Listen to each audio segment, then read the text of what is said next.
Time now 9:48. Let's go to Carl Nelson. Jay Burschback with Imagine It. Good morning, everyone. I'm meteorologist Jay Burschback along with Carl Nelson. We're at the Imagination Station today teaching the folks about kinetic energy versus potential energy. And Carl, you're holding a very heavy, what was a bowling ball, now kind of a wrecking ball of sorts. All right, what are we doing today? We're going to talk about potential and kinetic energy, like you said, and we're going to do it in a fun way. Okay. Fun way because we're going to use your head, Jay.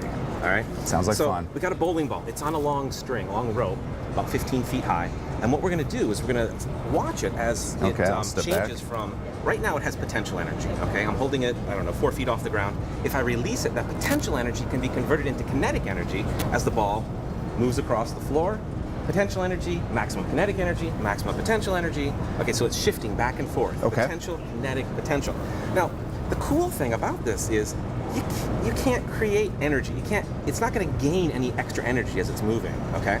And so that's where our little head comes into play here, right? Victim number one. Victim number one. So what we're going to do is we're going to take this bowling ball, we're going to start it right under the chin of this head, and I'm going to release it, okay? And then we're going to see what happens. Now remember, Jay, your head is going to be next. Looks just like me. Looks just like you. All right, here we go. Let it go. 3, 2, 1, go.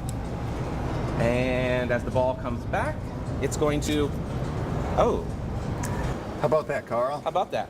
No, that was just to freak you out a little bit. You gave it a push. I gave it a push. So if you give the pendulum a push, like this, and we started across the room, I put in a little extra energy. When it comes back, we don't want that to happen to Jay's head, okay? So Most people be very careful not to launch the ball, rather just release the ball. Okay. So let's get rid of the head. Let's get rid of the table. And let's put Jay right up against the column. I'm trusting science. You're going to trust in science and also in the fact that I don't give it a little energy. So let's see how this lines up with Jay. That looks pretty good. All right. Now remember, the most important thing is don't freak out and run towards the ball. It sounds obvious, but are you ready for this? I'm ready. In fact, you know what? Why don't you scoot your feet out a little bit in front of you? Okay. That makes you more immobile. You can't run away now. Okay. So we're going to start this right next to your nose. You ready? I'm ready, Carl. 3, 2, 1. Going away. I didn't add any extra energy. It should come back and just miss your head. Perfect. All right, let's do a bird's eye view right up close to the camera. See what this looks like from Jay's perspective. Here we go. 3, 2, 1.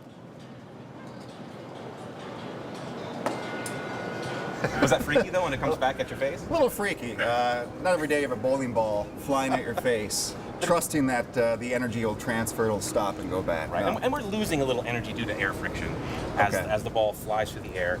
So it missed your face by a good 3-4 inches. Yes. But the visual. Yeah. Thank you, science. Thank you so much, science. Okay, so the concept has been proven, and one of these things that don't try at home, I'm sure, on this one. Don't try this one at home. All right, Carl, thank you so much. For Carl Nelson, I'm meteorologist Jay Burschback. Face intact. That was Imagine It.